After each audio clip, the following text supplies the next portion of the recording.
Bom dia, boa tarde ou boa noite. Este é o primeiro episódio do projeto 15 por 25, seu podcast local sobre quadrinhos. Eu sou seu apresentador, João Gabriel Azevedo, e hoje irei falar sobre a graphic novel Grama.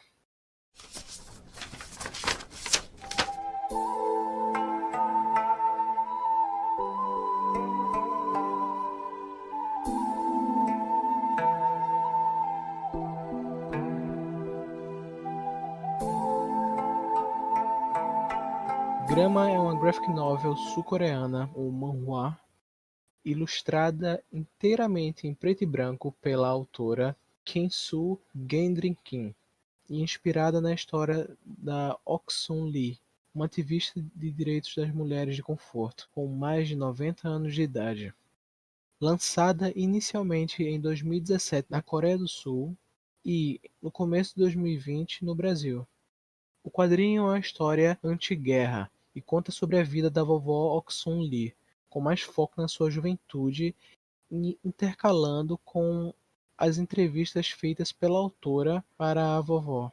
A história começa com um prólogo contando sobre a viagem que ela fez à sua terra natal. Porém, a história começa mesmo quando a protagonista tinha apenas 7 anos de idade e morava em Busan, na época ainda na Coreia. Alguns de vocês podem se perguntar, mas o que seria uma mulher de conforto? E eu irei responder essa pergunta juntamente com qual significado estou e estarei atribuindo a esse termo. Como dito no próprio livro, é um termo amplamente utilizado para se referir às vítimas do escravismo do exército imperial japonês, tradução direta do eufemismo nipônico para prostituta. Esse termo é controverso para as vítimas sobreviventes e os países das quais elas foram tiradas, já que o termo se refere somente à perspectiva do Império Japonês, e assim distorce totalmente as experiências das vítimas. O termo mais correto e específico para o que aconteceu na verdade seria escravidão sexual.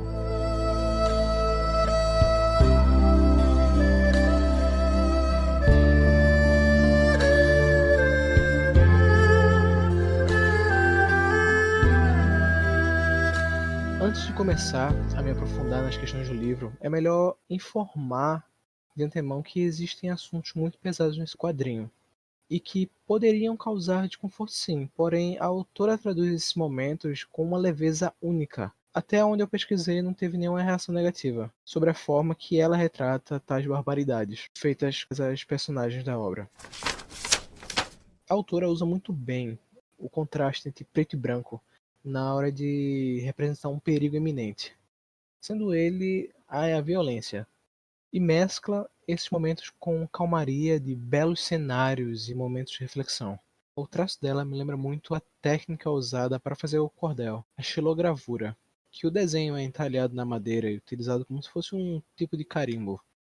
Como já posso ter deixado subentendido, eu gosto bastante da arte dela. Agora, sobre a história. Como dito antes, a graphic novel conta sobre a vida da vovó Ok-sun Lee, fazendo uma tangente com o cenário sociopolítico da época, com ênfase à Segunda Guerra Sino-Japonesa, que perdurou entre 7 de julho de 1937 a 9 de setembro de 1945.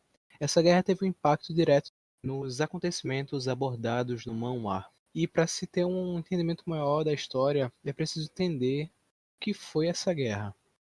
Na obra, a autora explica muito bem o necessário para entender o contexto histórico. Aqui eu irei dar um panorama em contexto geral.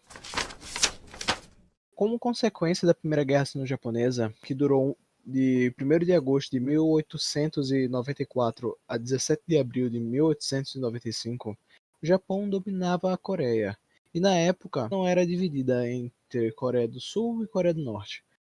E a China se fragmentou, e os japoneses ficaram interessados na economia e nas terras chinesas. E assim tentou tomar o país à força. E como a China já estava cheia de conflitos internos, era o momento certo para os nipônicos atacarem. E com a manobra para incriminar a China em um atentado forjado contra os próprios japoneses. Como desculpa para iniciar a guerra, eles deram início a um dos maiores, se não o maior massacre da história do Oriente. Com seu viés imperialista, os japoneses tinham como objetivo dominar a China e posteriormente a Ásia inteira, para que assim pudesse dominar o mundo.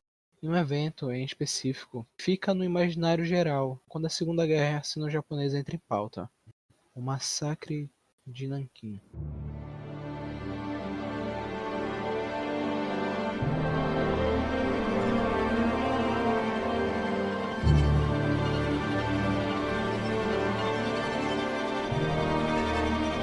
Os japoneses, enquanto exército, marchava, estuprava e matava qualquer um que passasse na sua frente. Incendiavam as casas, as comidas, não deixava nada para que o exército inimigo não tivesse nem a chance de revidar.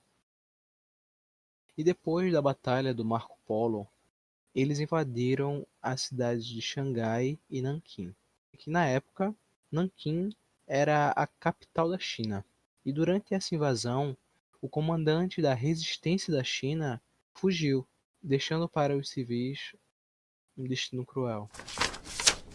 Primeiramente, os homens foram usados em treinamento de baioneta e com armas de fogo, ou em competição de decapitação. Tinha até anúncios para os jornais japoneses dos soldados que conseguiram o recorde de maior número de decapitação, que tiveram grandes repercussões na época.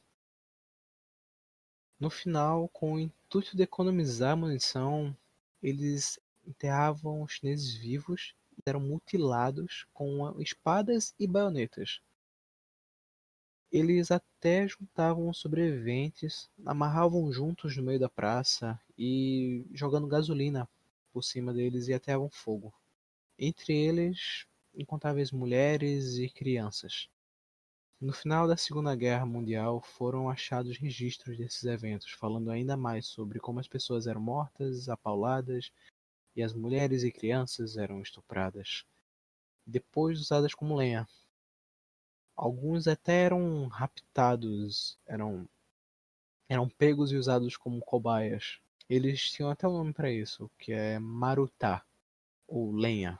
É um termo pejorativo usado pelo exército japonês para as cobaias de experimentos com vírus e bactérias e armas biológicas. E depois que os testes eram concluídos, elas eram queimadas por serem uma bomba de doenças. Ninguém era poupado, nem crianças menores de 10 anos de idade, nem idosos maiores de 60 anos. É estimado que o número de vítimas desse massacre seja superior a 300 mil pessoas. Esse massacre, por conta do seu teor, o que aconteceu na cidade, foi posteriormente denominado de o Estupro de Nanquim.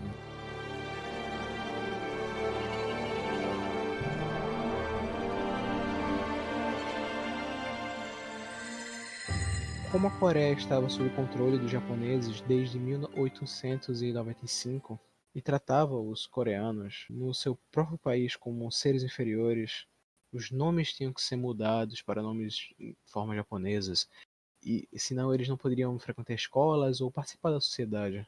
A língua usada tinha que ser somente a japonesa, e nas escolas era ensinada somente a história do Japão. Tudo com o intuito de apagar a cultura coreana, impor a superioridade da Terra do Sol Nascente. Não foi por acaso que eles se juntaram à Alemanha nazista na Segunda Guerra Mundial. Vale ressaltar que os coreanos forçados a morar no Japão como escravos estavam em terras japonesas durante as bombas de Hiroshima e Nagasaki. Porém, nenhum deles teve o seu nome registrado, por conta do dito anteriormente, de serem considerados seres inferiores, de serem considerados humanos inferiores. Sendo assim, foram perdidos nos anais da história. É estimado que por volta de 100 mil coreanos foram vítimas das bombas. Entre eles, cerca de 50 mil morreram na detonação.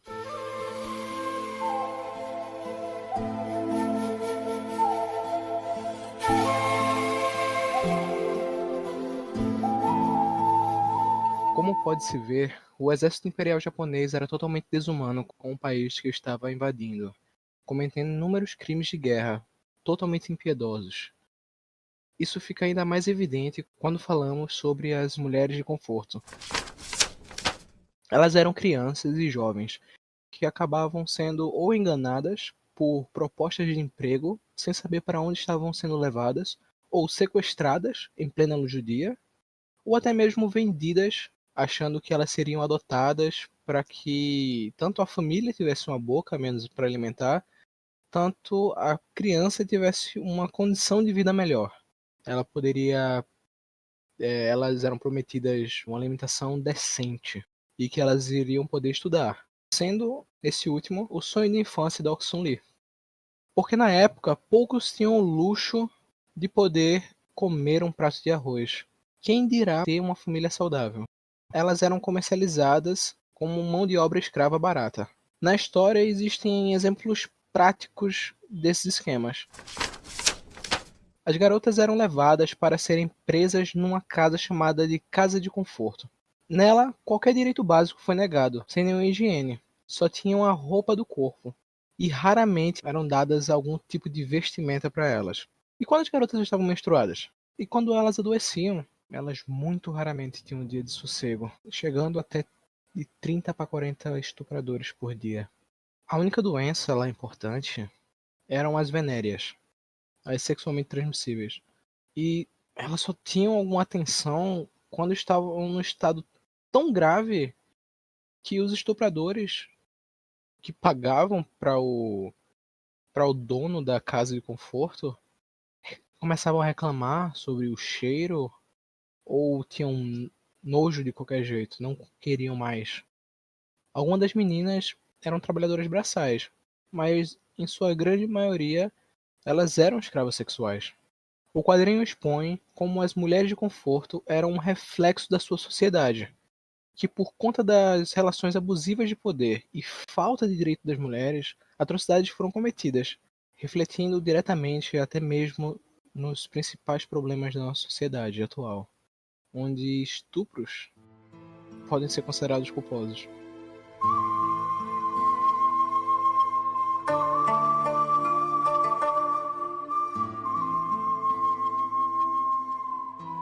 Após a Segunda Guerra Mundial, o Japão investiu pesado na cultura kawaii, com um esforço consciente para passar a imagem de grande vítima da Segunda Guerra Mundial. E a partir daí, fingir como se as atrocidades cometidas anteriormente nunca tivessem acontecido. E hoje em dia, perceba que é muito difícil associar o Japão de hoje ao exército imperial japonês, tendo em vista até que eles mudaram a bandeira para ajudar nessa desassociação.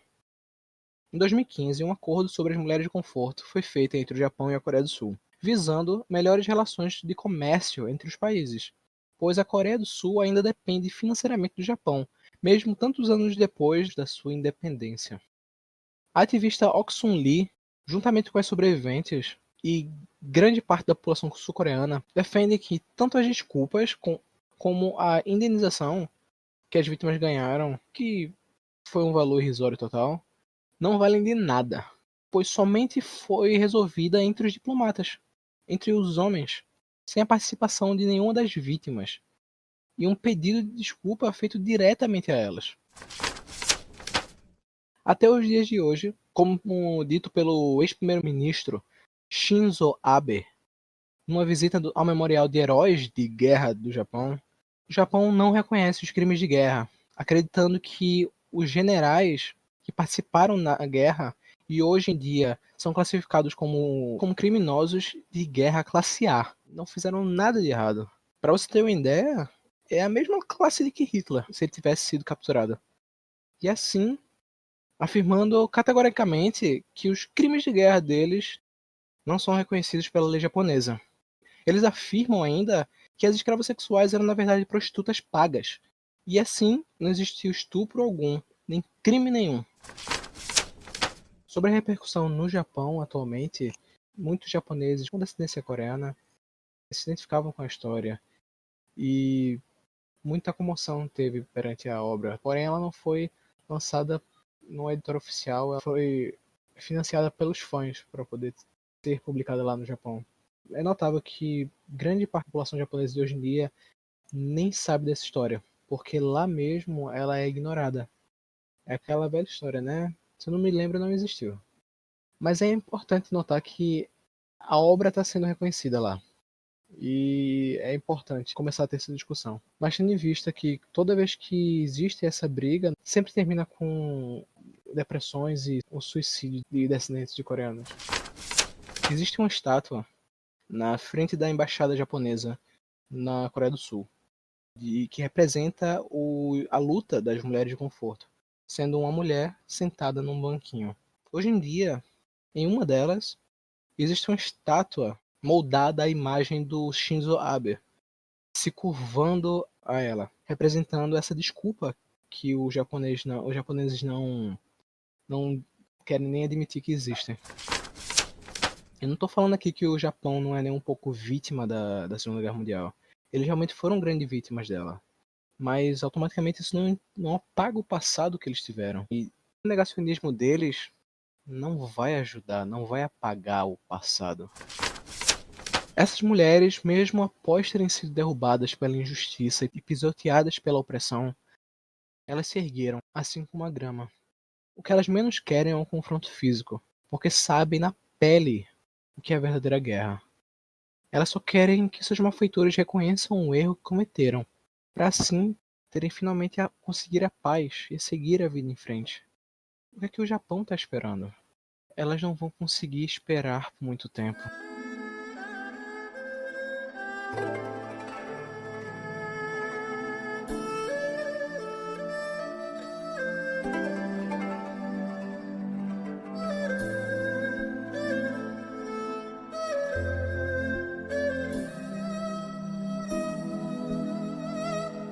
Deixarei um link para uma trend no perfil do Twitter, com várias matérias complementares que foram usadas na minha pesquisa e imagens que possam ajudar a ilustrar algumas personalidades e ou ambientes. Lá também vai falar sobre um filme sul-coreano de 2017, chamado I Can Speak, que fala do mesmo tema. Isso era um bom complemento, principalmente para os cinéfilos de plantão. E com isso, se encerra o primeiro episódio do projeto 15 por 25. Se você gostou, me siga no Twitter. O link, como já dito, está lá embaixo no post. Que eu vou falar sobre os próximos episódios. Comente o que você achou sobre. Toda crítica construtiva é válida. Muito obrigado por sua atenção. Você é uma pessoa maravilhosa. E tchau, tchau.